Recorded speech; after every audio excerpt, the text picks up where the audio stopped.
I don't know if you've been following what's happening in Loudoun County, the school board there. Loudoun County is in Virginia. It's northern part of Virginia, part of the Washington, D.C. metro. It played an essential role in the founding of our nation. George Washington called it the breadbasket of the Revolution because of the farmers. At the time, it was the largest county. Now it's the third largest county. But it has gone crazy with critical race theory. So much so that they have a Facebook group, the people who are on the side of critical race theory. There's a Facebook page that is trying to dox first the parents. Now they're starting to dox the kids that are part of families that are against critical race theory. And the last I read, one of the county attorneys, I think the top county attorney for Loudoun County, was on that Facebook website saying, keep doing this, you're doing exactly the right thing. It's crazy what's happening.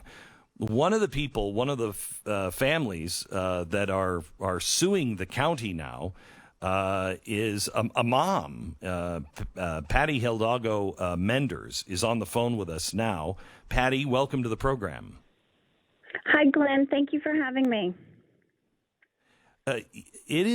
The world is upside down in Loudoun County, isn't it? Yes, it is. I've lived here for almost 23 years, and two of my sons have gone through the Loudoun County school system with no problems. Math, science, English was taught kind of the way we expected. You know, I moved to this area specifically for the school system 23 years ago. And now with my last son, who's a sophomore in high school, we are just finding so much upside down indoctrination. What have you found? So I'll be honest, I'm the president of the Loudoun County Republican Women's Club, and many of my club members trust that they can trust me, whether it's teachers or parents. They send me screenshots of what some teachers are teaching. And one in particular was a high school English senior class, and the teacher had a screen with a white girl and a black girl and kept bullying this student to say, what do you see? What do you see? And the kid is like, I only see two people chilling. Yes. So that was uncovered because my club members sent that to me. And that opened my eyes to what's happening. Then in the next couple of days, I get my club members sending me screenshots that my name was blacklisted in that anti-racist Facebook page. And that opened my eyes to how crazy they're thinking that we as parents are the opposition. I mean, there were 6 school board members in that anti-racist Facebook page. Yes, the Commonwealth attorney, Buddha Buberage, was in that group as well. Even the principal of my son's high school. Now, whether they knew or not, they let this mob blacklist us. And they listed my first and last name. They listed my name of my husband, where my son goes to high school, and 3 pictures of me. Glenn, they called me a racist. And the irony in that is my parents escaped from communist Cuba. I know darn well what socialism looks like because they taught me. And they taught me to appreciate the freedoms that we've been given here in the U.S. So when they called me a racist, I got mad. And I went to the school board meeting. We only allowed 2 public comment sessions a month. And I told them to their face how disappointed, school board, that you let this mob go after your constituents, the parents of the students that you're supposed to represent and take care of our children. Your county attorney, it didn't stop. I think it got worse, if I'm reading things right, because now they were saying on that Facebook page, we've got to find out more about these kids and send us anything you have on any of the kids. So they're doxing the kids. And then your county attorney joined in and said, this is the right thing to do. This is insane that it's happening in America. We were able to FOIA and find out that these school board members wanted to silence the opposition It's a war against the parents that do not believe in this indoctrination. They Yes. say it's not critical race theory. They say they're not teaching that. But you know what? They use other words. They use equity, culturally responsive training. And yes, Sure. they are doxing our children. You know, it also goes to the kids that go. So we had an opportunity to either do in-person or distance learning, and majority of the conservative families did send their children to in-person. So I feel like that's another avenue where they're able to see who these families are that oppose critical race theory in our schools. Now, it's my understanding that if your son or daughter, you either agree or you be quiet. And if you're not quiet, you can be excluded from school leadership programs, reported for disciplinary action. Is that true? Yes. They implemented they're calling it student equity ambassadors, and then there's a bias reporting. And the bias reporting allows students anonymously to list 8 different reasons why they're reporting this individual, and it could be racial slurs or whatever. And you can anonymously say that this kid did this on this day. Then it goes to the equity committee, and they have to investigate. And then the student equity ambassadors can only be a part of the program if they're allies to this CRT training. So it's very scary for, this is an awkward age to begin with, K through 12. Kids are still learning. They're still trying to figure out who they are. But for them to push this political indoctrination on our children to be social justice warriors, that's when you're getting a lot of parents that are coming to the school board meetings and saying, be honest with us. What are you doing to our children? And I don't think I think a lot of cities, school boards, teachers, schools are not being honest. We've seen this around the country where they pull it out and the teachers just continue to say, we'll do it anyway. We'll just rename it. You are working with friends of ours, libertyjusticecenter.org, and they're working with you on this lawsuit. What are you suing for? So my friend Scott Mineo, who runs Parents Against Critical Theory, was looking for other Loudoun parents, and he introduced me to Liberty Justice Center.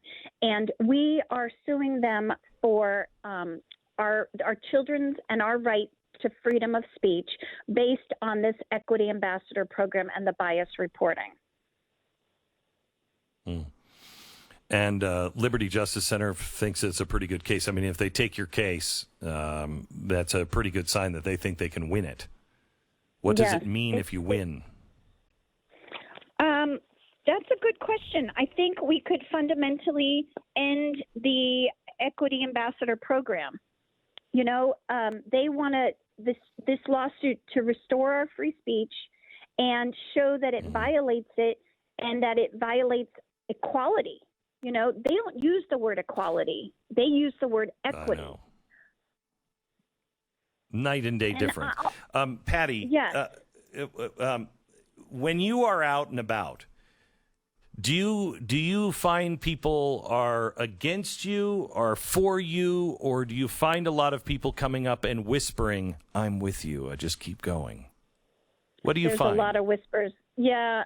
So there's a lot of whispers. Cowards. Yes, I'll be honest. I've had to really educate and empower a lot of people to move forward. And I ran a gala, and Sebastian Gorka was there, and he said, we've got to get more people like Patti, who is brave to come out.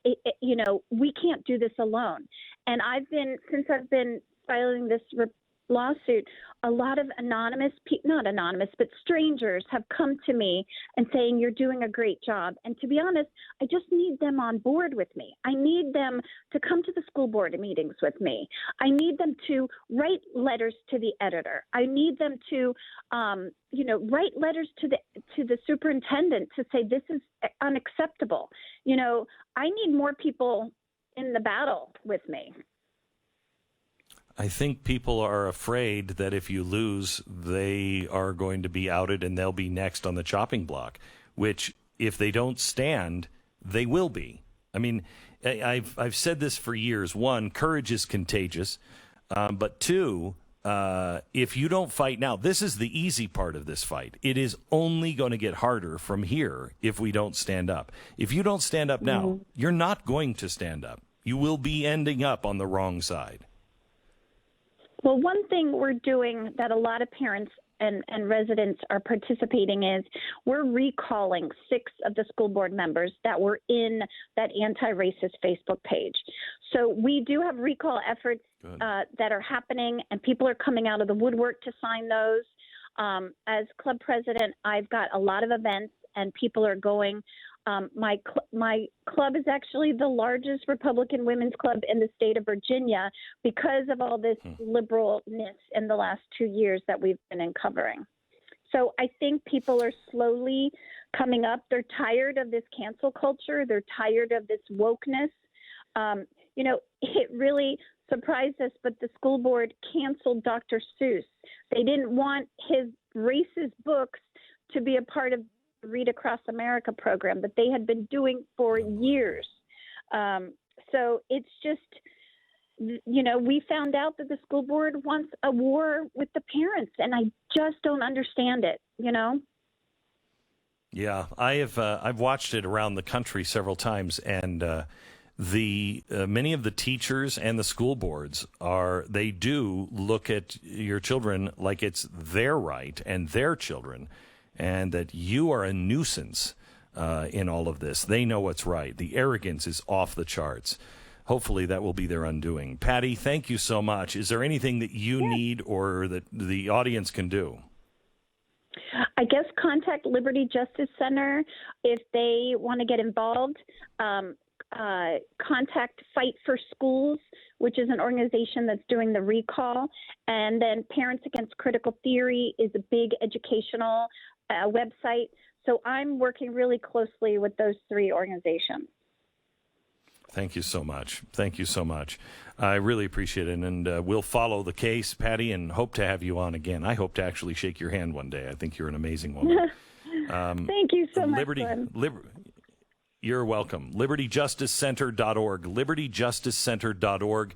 These are the people. They are funding all of the litigation for the right cases, the ones that will actually set precedents, and we can build to knock the legs out from underneath this. And they are really, really a good group of people. If you'd like to support her in this, go to LibertyJusticeCenter.org.